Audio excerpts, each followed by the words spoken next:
Welcome to Psalm 141. The troubled soul cries out.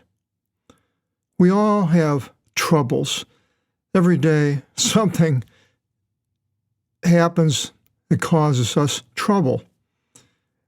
Everybody. I don't think there's anybody that goes through a day without some sort of trouble, either political or health, family problems, personal problems, depression, being involved in sports or economics, all sorts of things that can cause us trouble. We're basically faced with this trouble, which is all a test. As we know, God tests man, not tempt, but tests us that we would be better. And so we end up with having troubles everybody has. It's just part of life. Animals have trouble, and so we're no different. We have these troubles from God, but we cry out to God. The animals can't do that. The animals are in trouble. They're in big trouble. Can get eaten very easily, become a dinner for another animal. But we can cry out to God. And it starts, I'll read some in the Greek, of Psalmos to David. Kyrie ekekraksa prose, isakuson mu, proskis ti phoni ti diesios mu, in kekragene me prose. A psalm attributed to David. O Lord, I cried out to you. Now, we've went through this word 2896 in a few earlier Psalms. You can go back and check them out in Psalm 88 and then Psalm 119, verse 47. And it continues, listen to me. Take heed to the voice of my supplication and my crying to you. Listen to me in the imperative. Not just hear it, but take heed. Do something about my supplication and my crying to you. And the 2896 is the same crying up here, cried out. The supplication is what I consider a part of prayer. A prayer can have supplication, intercession, and acknowledgement. Intercession for somebody, asking God to intercede with whatever has happening to them. Acknowledgement, to acknowledge who God is, our Father who art in heaven. Jesus says this is an acknowledgement of who we are praying to. And then there is thanksgiving, in thanking God for what He has given us, and we pray before we eat, and thanking God for the food that we have. But supplication, the word number 1162, theseos, is interesting, going through the New Testament, how it's used.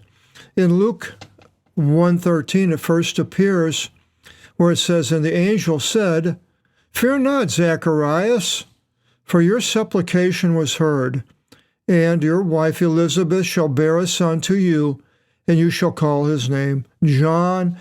This was when Zacharias was in the temple, and the angel appeared to him. Apparently, Zacharias was making supplication that his wife would have a child, and so the angel said that this would happen.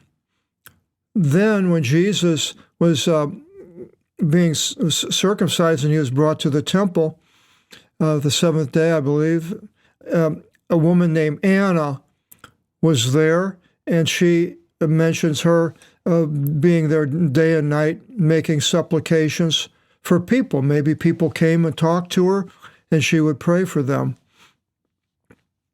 Luke 5:33, it says, and they said to him, to Jesus, the scribes, Pharisees, who do the disciples of John, or why do the disciples of John fast frequently, and they make supplications, and in like manner the ones of the Pharisees, but the ones to you eat and drink. They act like nothing normal.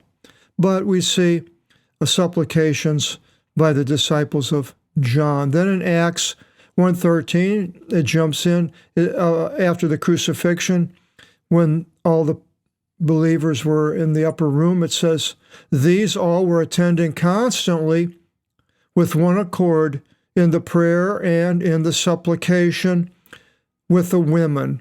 Now, I don't think separating it here means it's two different things. The prayer and the supplication part of it, more or less, I believe, with the women and Mary, the mother of Jesus, and with his brothers. Now, how many they had, all the brothers, doesn't say. And then in Romans 10:1, we see Paul making a supplication for Israel that they would be delivered. The Corinthians make supplication for Paul in 2 Corinthians 1:11 and 9:14. Having somebody making a supplication for you, it's a wonderful gift. Ephesians 6:18, it says, through all prayer and supplication, praying at every time in spirit, and in this same thing being sleepless with all attention and supplication for all the holy ones. This is what the Christians were doing, Paul, being sleepless in their supplications even. Philippians 1:4, it says, at all times, in every supplication of mine for all of you, making supplication with joy.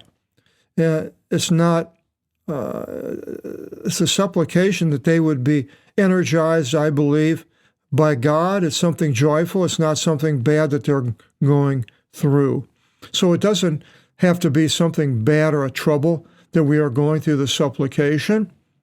In Philippians 1:19, it says, for I know that this to me shall result in deliverance through your supplication and the supplying of the Spirit of Jesus Christ. So people were making supplication for Paul that he would be able to go and do the things of God, even though he's being persecuted constantly. Philippians 4:6, it says, Paul says, let no one be anxious, but in all, in the prayer and in the supplication, with thankfulness, let your requests be made known to God. So the requests and the supplication are almost synonyms. 1 Timothy 2:1. I appeal then, first of all, to make supplications and prayers, intercessions, thankfulnesses for all men. This is what Paul is telling Timothy to do, and the people that are under his charge.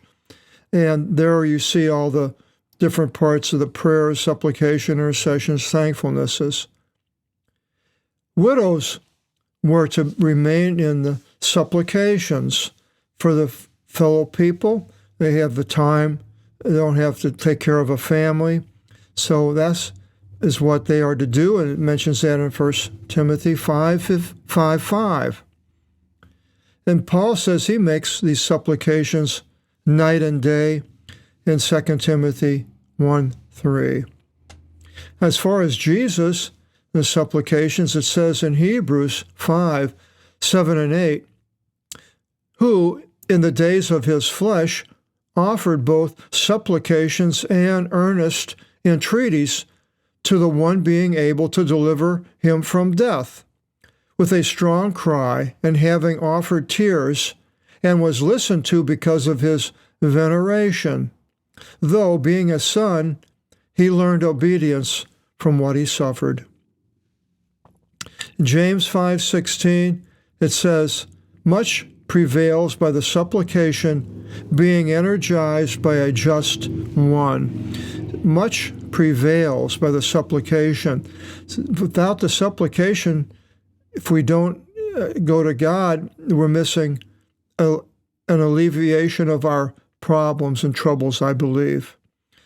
1 Peter 3:12 says, for the eyes of the Lord are upon just ones, and his ears towards their supplication. Now, does God have ears, or is that a figure of speech? His ears are towards their supplications. Ears towards it is sort of like when you put your hand up like this, you're listening for something.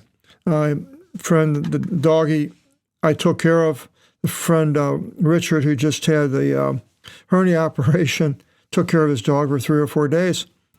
Well, he could hear with both of his ears goes different ways. The left ear would go this way and the right ear would go that way, and they'd constantly being adjusted. Just that's all he did was adjust. His ears would adjust. His head would turn a little bit. It's amazing.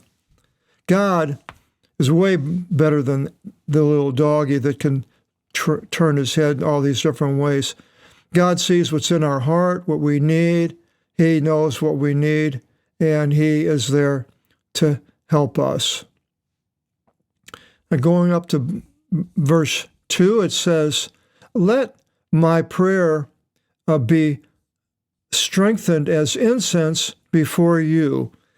The incense goes up, it actually goes all around.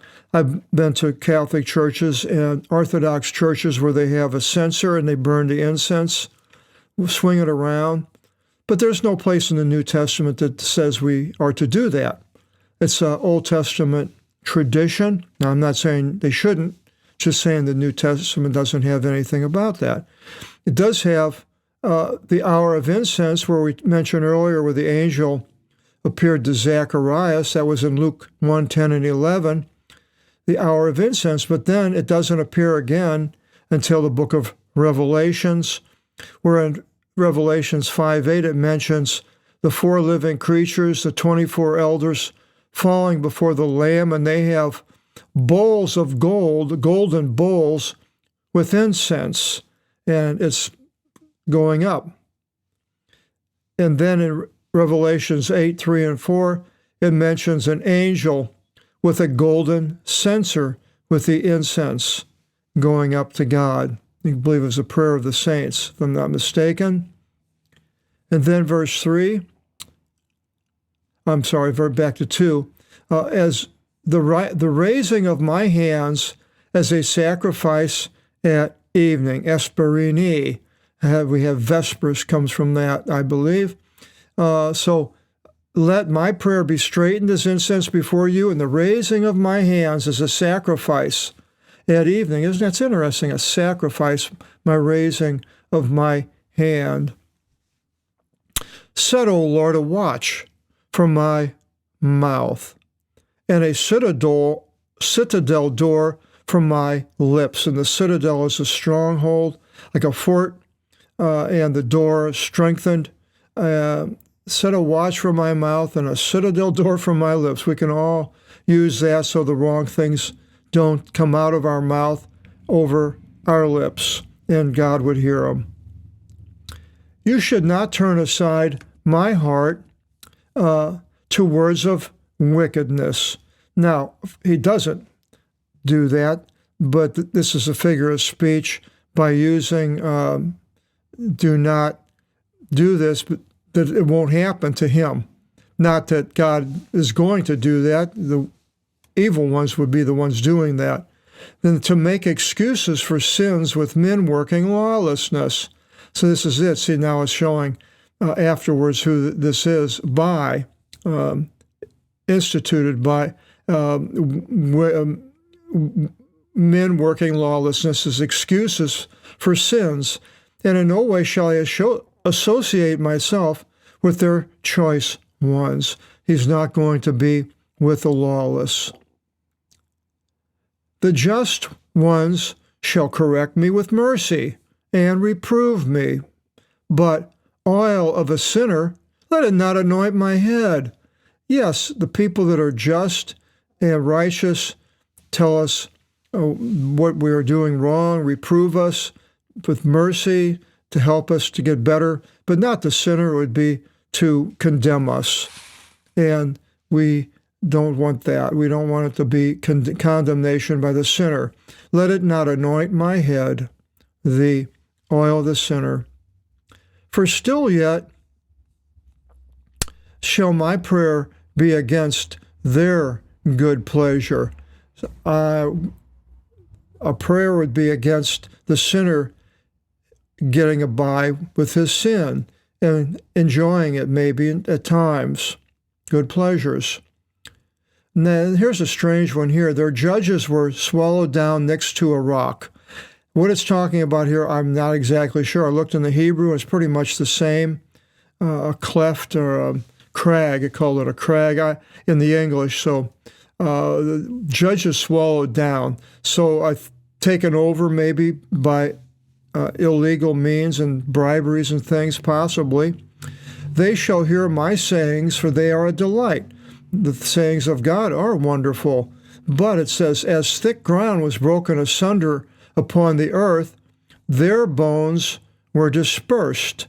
So I see as these judges are doing things illegally, and as the thick ground is broken asunder upon the earth by the plow or by a spade or something, busted up, hard dirt just busted up, and I had his bones, and it shouldn't be his, that's wrong, it's their bones, were dispersed by Hades. That means they went down into Hades. And exactly what happens to the bones being dispersed, I don't know what that's referring to, but not good. Verse 8, for unto you, O Lord, are my eyes. I'm sorry, their burns were dispersed. Another usage of this appears in the Bible is wasted. Now, their bones were wasted away in Hades, maybe. For unto you, O Lord, are my eyes. We look upon God, and we look at his word, we look at Jesus. The word became flesh, and we are in his word. We're looking upon the Lord. Upon you, I hoped. You should not take away my soul in return. Well, you won't. Keep me from a snare, which they concocted against me. And we mentioned snares on the last psalm, I believe, or a couple of psalms ago. And people wanted to snare us and draw us into sin and destruction. And from obstacles of the ones working lawlessness. Again, the lawless. People that we know that are not believers are the lawless. And they can be friends, can be neighbors, could be relatives, could be fellow workers, people that belong to the same club or a gym, all around can be people that are working lawlessness. We have to be careful from them. A lot of times they want to draw us into a snare. I had a man across the street who owned a restaurant. Whenever I go over there, he would try to snare me into getting drunk, putting a drink in front of me and say, here, and hopefully I would, get drunk. But I resisted that.